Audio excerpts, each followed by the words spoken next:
Hello student, जैसे कि 1857 क्रांति हम पढ़ने को हमारे कई एग्जामों में कम पहुँची जा चुकी है। स्टडी यूपीएससी उस पर ही चर्चा करता है आज। 1857 क्रांति बहुत पहले से तैयार की जाती थी, हमारे देश की पहली क्रांति थी।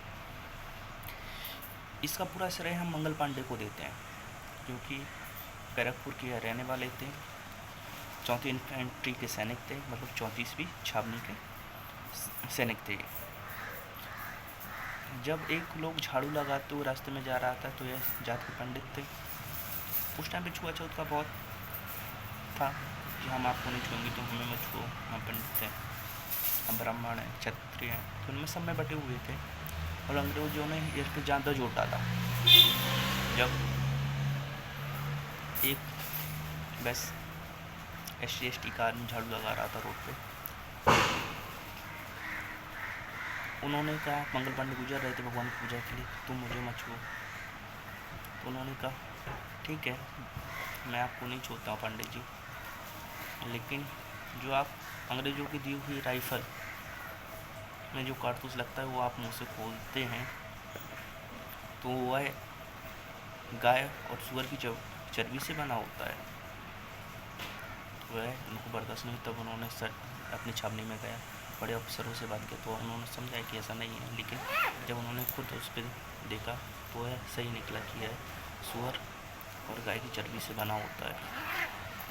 तब उन्होंने यह बर्दाश्त नहीं हुआ कि हम ब्राह्मण होकर किसी चीज़ को मुँह से यूज कर रहे हैं। तो उन्होंने बाजता हुजरों को गोली मार दी, जो लेफ्टिनेंट थे उस टाइम के, बहुत चर्चित में थे, बैरकपुर छावनी के, मेरठ छावनी के। जब उन्होंने गोलीबाज और हुजरों को गोली मार दी तो अंग्रेजों ने 8 अप्रैल 1857 को उन्हें फांसी दे दी। इधर लोग भड़क चुके थे और जो इंडियन आर्मी थी, इंडियन लोग थे जो अंग्रेज आर्मी में थे, उनको भड़क गए। तो उन्होंने 30 मई 1857 को कहा कि हम विद्रोह करेंगे। और उसका निशान, उस टाइम टेलीफोन कुछ था ही नहीं, फ़ोन वगैरह हम कर सकें किसी एक दूसरे से, तो उन्होंने कमल का फूल और रोटी का निशान बनाया कि हम विद्रोह करेंगे 30 मई को। लेकिन जो 20 इन्फेंट्री के सैनिक थे, जो 20वीं छावनी के सैनिक थे, उन्होंने 10 मई को ही विद्रोह कर दिया। विद्रोह इतने जल्दी हो गया कि ना शस्त्र जुटा पाए, ना पढ़े लिखे लोग हमसे जुड़ पाए, इसलिए कुछ कारण बस यह विद्रोह समाप्त हो गया। 4 जून को हजरत महल लखनऊ से विद्रोह कर दिया। 5 मई 1857 को नाना साहब ने विद्रोह कर दिया। लेकिन अपने अपने कुछ मकसद थे, जैसे सतारा से उनका राज चला गया, लखनऊ से हजरत महल दुशासन, मतलब बूढ़े थे तो उन्होंने अपना शासन बरोबर से नहीं किया, अंग्रेजों ने ऐसे कर हड़प नीति के तहत। ग्वालियर के सिंधियों ने अंग्रेजों का साथ दे दिया, पढ़े लिखे लोगों ने साथ नहीं दिया। यही बहुत सारे कारण हुए, जिनमें यह भी कारण था।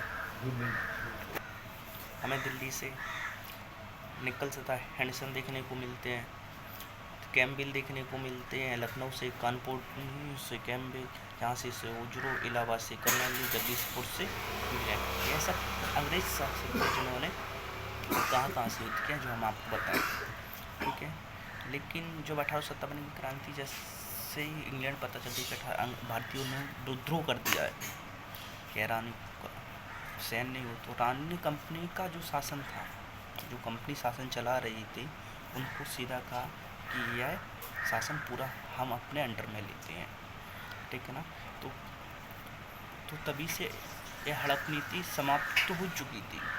हड़प नीति, राज करो, फूट डालो, शासन करो, नीति हड़प नीति के तहत आता था, वह उन्होंने समाप्त कर चुके थे। लेकिन कहीं ना कहीं हमारे देश के लिए खतरा भी हो रहा था कि रानी सीधे हम पे राज करती थी। 1857 की क्रांति ने एक विद्रोह तो लाया, जो लगभग 100 साल में,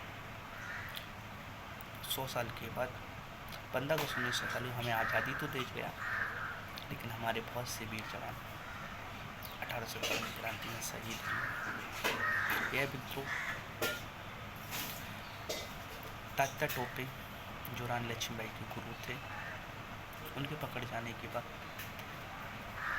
1869 में समाप्त होता है। कहीं हमें 59 भी पढ़ने को मिलता है, कहीं पढ़ने को मिलता है, लेकिन 59 सही है क्योंकि हरियंत की बुक में 59 दिया है, GTIS में भी वही दिया है, खान सर की नोट्स में भी दिया, लेकिन जो छोटे मोटे बुक का है उन्होंने 59 और 69 दिया, सॉरी 59 में यही है। बस आप अपनी पढ़ाई पे ध्यान दो, छोटे छोटे टॉपिक के रूप में हम आपको समझाते रहेंगे। जय हिंद।